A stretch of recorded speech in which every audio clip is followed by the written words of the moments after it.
NFC North. All right, and then Kmart, let's talk about a quarterback we haven't seen in the NFL yet. If I said Shedeur Sanders is going to be the best rookie quarterback in this class, do you believe it or not?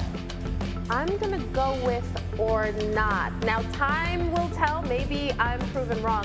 Just think when talking to talent evaluators before the draft, there was a clear dividing line between Cam Ward and then everybody else. And Cam is entering a situation in Tennessee where he is the guy from jump. He is getting first-team reps. He is there every day. It is clear he is the leader of this team and this franchise, where Shedeur is still on the field trying to, work his way around these three other quarterbacks. And there are interesting other options, right? I mean, Tyler Sharpe, we think, is going to get a chance to play. Jackson Dart may get a chance to play.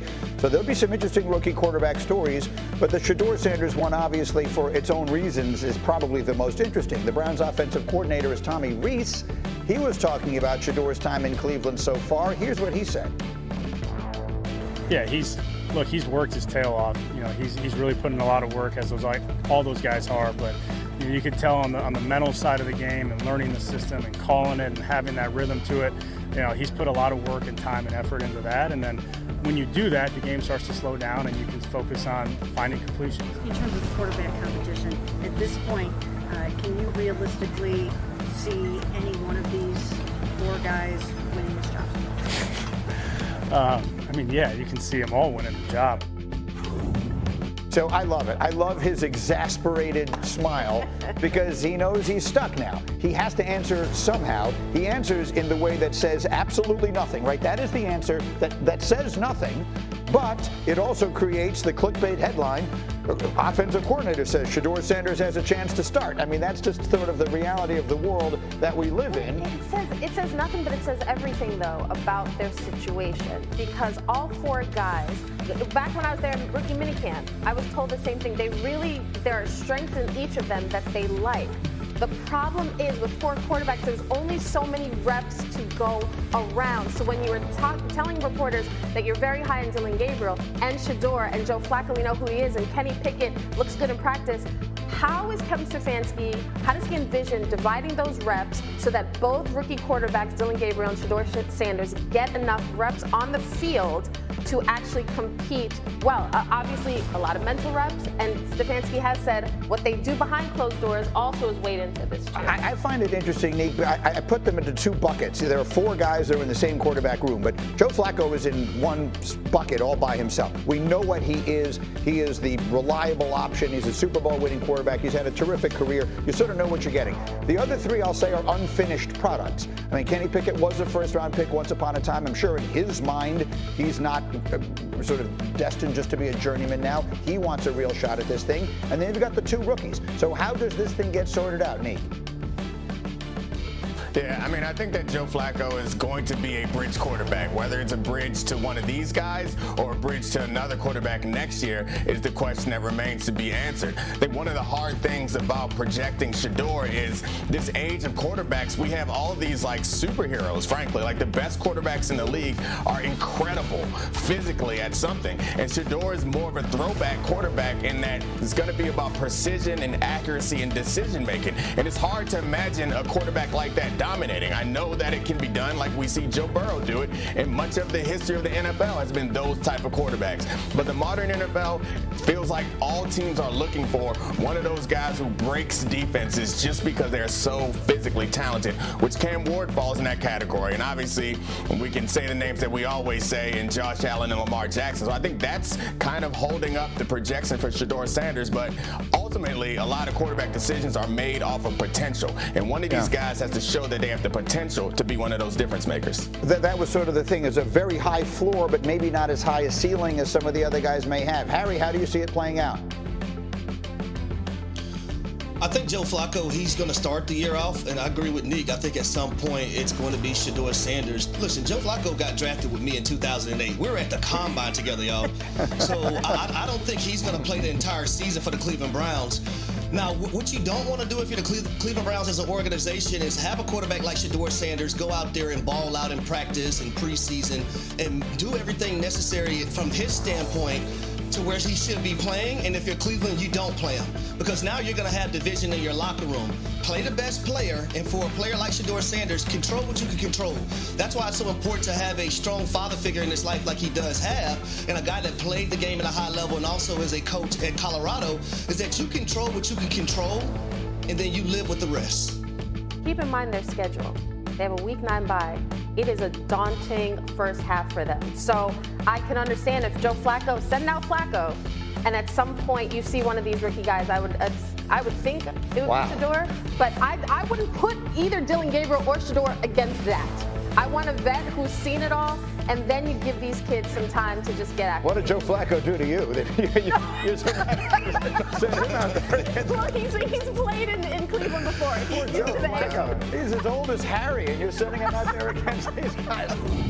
I love his little exasperated laugh, because he's like, there's no way I can answer this question without making a headline, which is the only thing these guys are trying to do in that conversation is not say something that we're going to run with. But they gave him no option by asking the question that way. At the end of the day, again, you were there. It remains my belief. I made a prediction right after the draft. The first reports that are going to come out of there are going to be, Browns pleasantly surprised with how quickly Shedeur is picking up the offense. And, the Browns raving about his work ethic. All the good stuff is going to start coming out of there because he is a 5th-round pick in name only. Yes. Tell me what you're seeing and hearing coming out of Cleveland. Well, what Tommy Rees said is exactly what I heard when I was there for rookie minicamp, which is in the building, they see any 4 of these guys as potential starters. The real question, though, for me, is Kevin Stefanski has said, I have a plan. We knew we were going to have 4 quarterbacks. I have a plan for how we're going to divvy up the reps. But Kevin Stefanski has not given any specifics as to how that actually plays out when there are so limited reps to go around. It's not just for Shedeur, also Dillon Gabriel, the quarterback who people forget was drafted in the 3rd round ahead of Shedeur. So you got 2 young kids who need practice time.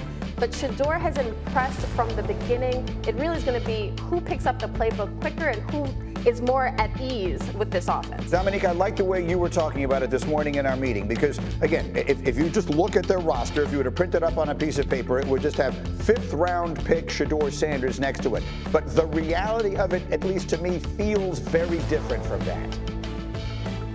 Yeah, we could talk about all the things around Shedeur that could have caused him to slide to the 5th round, but all those same things are the reasons why we're talking about him right now. Like, he's not a normal 5th round pick. He's going to get his chance. He just needs to be ready for that opportunity. I don't remember the last time we talked about a 5th round quarterback in June. We were talking about him in May. He's a big deal, and the team is going to give him an opportunity at some point, but he needs to use this time, I think, to win over his teammates and coaches and fans, which it seems like he's doing right now. Say and do all the right things. Be ready for your opportunity because it's not going to be a long one. He still is a 5th round pick in compensation. So if it doesn't look great early, I think they will move on from him. But let's not be silly and think that he's not going to get a chance to start at some point this season. So, Harry, you're my offensive player in this conversation. So you've been there. You would have been one of the people on the field while all this is happening.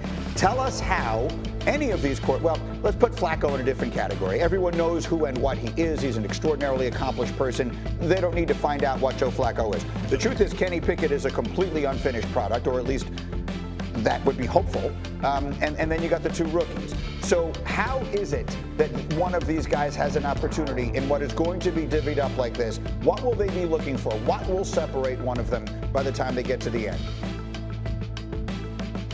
I think number 1, can you earn the trust of your teammates? And for Shedeur Sanders and particularly Greeny, I don't think it's about, where he is on the depth chart right now. All these guys, when you get the opportunity to go out there 7-on-7 and also in 11-on-11 drills and then in 1-on-1s, show that you can be counted on, that you can make plays and you can limit your mistakes. And if you do make a mistake, don't remake that mistake again in following practices. So earning the trust of your teammates, grasping the playbook. And I tell you, once you get out there on that football field and you ball out and your teammates see that you're playing well and you're making plays, they're going to talk enough, so much so where the coach is going to have to make that decision to put you as a starting quarterback. Look, Dominique, the way I framed it on Kenny Pickett is that he was a 1st-round pick. And while many questioned that at the time, he wasn't a 5th-round pick. He's still a young player. So I would put those three guys in one sort of box and say any of the three of them could pleasantly surprise everyone and sort of grab this job by the throat. Joe Flacco is there. We know what he is. He's a constant, and if they decide that's what they want to do, then he's an easy decision. One of the other three guys, any of the other three guys, it seems to me, has the opportunity to jump up and grab this by the throat. And if Shedeur Sanders is the caliber of player that every analyst that I followed during the pre-draft process said he was, then I think he has the best chance of the three.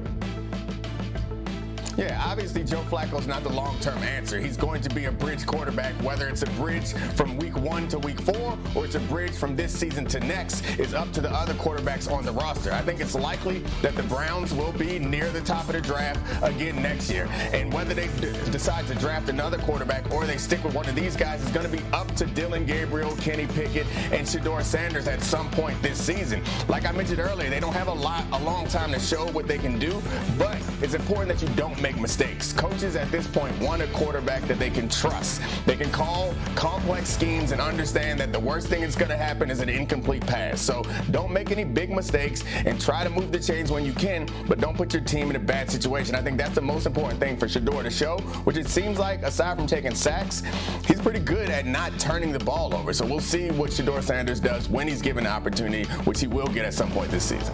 Shedeur is also, based on the conversations I've had since I was there to now, is very good at blocking out the outside noise. All of the conversation about him, what people think, where he was drafted. I even asked him about the opportunity he has, and he said, I'm not here to prove anybody wrong. I'm here to prove myself right. He truly has an opportunity to show everyone that he is more than just a fifth-round pick. But again, it's up, as the guys are saying, it's up to him to do the work, because he is a rookie. Look, I mean, at the end of the day, going back to when he was drafted, the whole world reacted as though this was something horrific. He had a party that night, and it didn't look funereal. Right? The stuff that we saw about it, he looked like he was celebrating.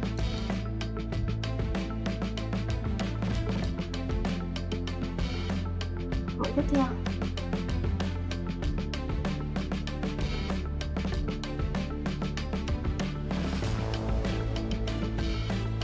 Tiếp tục móc. Để móc luân phiên cho mình nhé.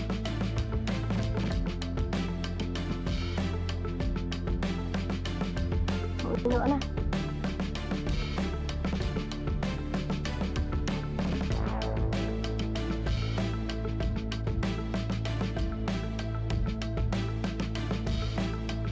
Tiếp theo.